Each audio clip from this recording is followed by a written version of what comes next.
This is Autoline Daily, the show dedicated to enthusiasts of the global automotive industry. We start out today in China, where it looked like the car market was starting to recover in May. But June was a different story. Bloomberg reports that retail sales fell 6.5% last month, and the drop can't be completely blamed on the COVID-19 pandemic.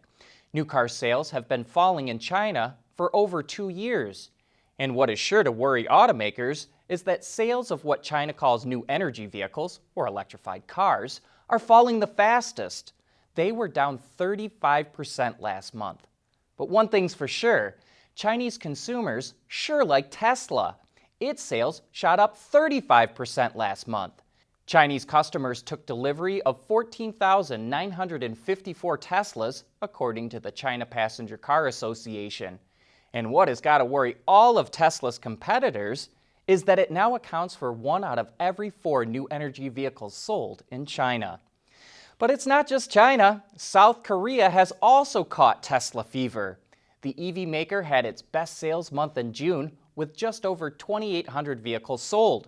Reuters reports that the Model 3 is now the second most imported vehicle in the country, ahead of the BMW 5 Series and Audi A6, and just behind the Mercedes E-Class. At the same time, Hyundai sold a little over 2,500 Kona EVs in June, down 31%.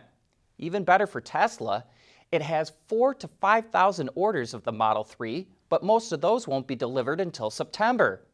Consumers in South Korea get just over 10 grand in subsidies for the purchase of electric cars like the Model 3, but buyers are going with Tesla because they like the brand and technology and saying being associated with it is good for their image. The COVID pandemic has hurt car sales around the world, but that's not the case when it comes to motorcycles. BMW Motorrad, the company's motorcycle division, just had its best ever sales results for the month of June.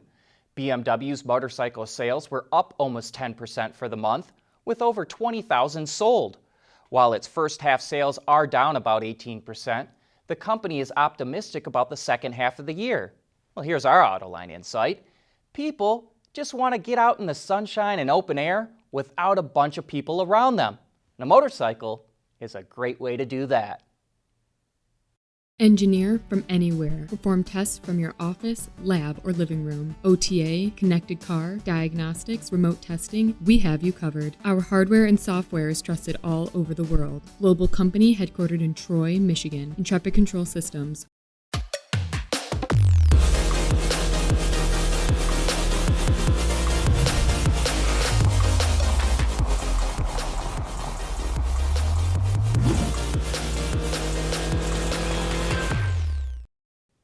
Automakers in Europe are facing massive fines for not meeting upcoming emission standards.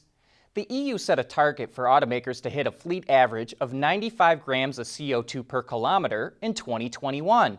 If they're not able to hit that, automakers will be fined €95 or $106 for every gram per kilometer they're above the target, times the number of vehicle sales.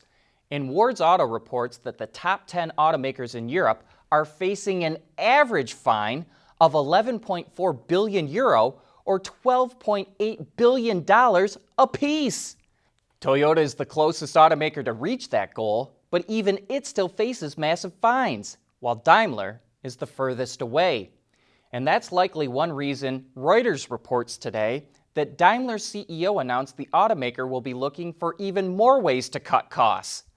On top of the fines, losses racked up in the last few months due to the coronavirus will not be recovered before the end of the year, which is expected to result in a second quarter operating loss. Factory workers could be the most affected by this. Daimler said it was in talks with labor representatives about the savings. You know, we've been known to joke around about vehicles that seem like they've been around forever, or at least their basic structure has been around forever, like Ford's Econoline van. But the Morgan Car Company has them all beat. It produced its last steel frame four-wheel car. That steel frame, by the way, was introduced in 1936. Don't worry, we're doing the math for you. That's 84 years. Over all those years, Morgan only made about 35,000 vehicles on that steel frame. It's not really a lot, But it's important to remember that Morgan makes fewer cars a year than Ferrari. And last year, the automaker introduced a new bonded aluminum platform, which now underpins Morgan's current lineup of four-wheeled cars, the Plus 4 and Plus 6. Wait a minute though, some of you are saying, didn't Morgan's make its chassis out of ash wood? Well, yes, but that was mainly a wooden structure that supported the body, and it all sat on that steel frame. You know, what is it with German automakers and their love for fastback versions of their SUVs? And it's not just gas and diesel-powered utilities. Now it's EVs too. Audi revealed the new concept Sportback version of the Q4 e-tron. Underneath the skin, the Sportback is identical to the Q4 e-tron concept that debuted in Geneva last year. But obviously, things are a little bit different from the B-pillar back. For a quick refresher, the Q4 e-tron concept debuted with two electric motors that combine for 225 kilowatts of power and an 82 kilowatt-hour battery pack that returns 450 kilometers, or roughly 280 miles of range, on the WLTP test cycle. A production version of the Q4 Sportback e-tron will go into production in 2021. Autoline Daily is brought to you by Bridgestone Tires, your journey, our passion, and by Intrepid Control Systems, over-the-air engineering. Boost your game. When J.D. Power released its initial quality study 2 weeks ago, the Chevrolet Sonic was rated as the highest quality car sold in the U.S. market. Well, so much for being the best. GM just announced it's going to stop making the car. One reason why is that sales collapsed. Get this, 6 years ago, Chevrolet was selling nearly 100,000 Sonics a year. Last year, though, it did not even sell 14,000. And that really shows how much the market has switched from passenger cars to crossovers.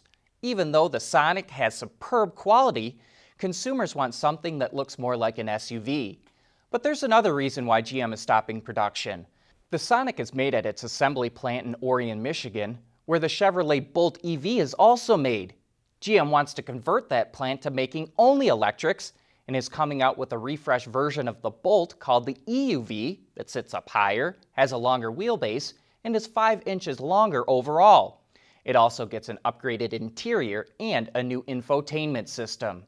By converting the Orion plant to making only electrics, GM should be able to reduce labor content by about 20 to 25%.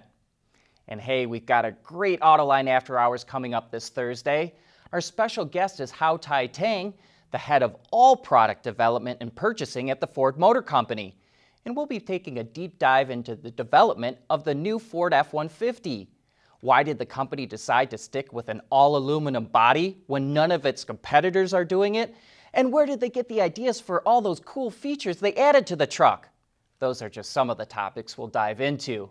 Henry Payne, the car critic from the Detroit News, will also be on the show, so join John and Gary for some of the best insights as to what's going on in the automotive industry.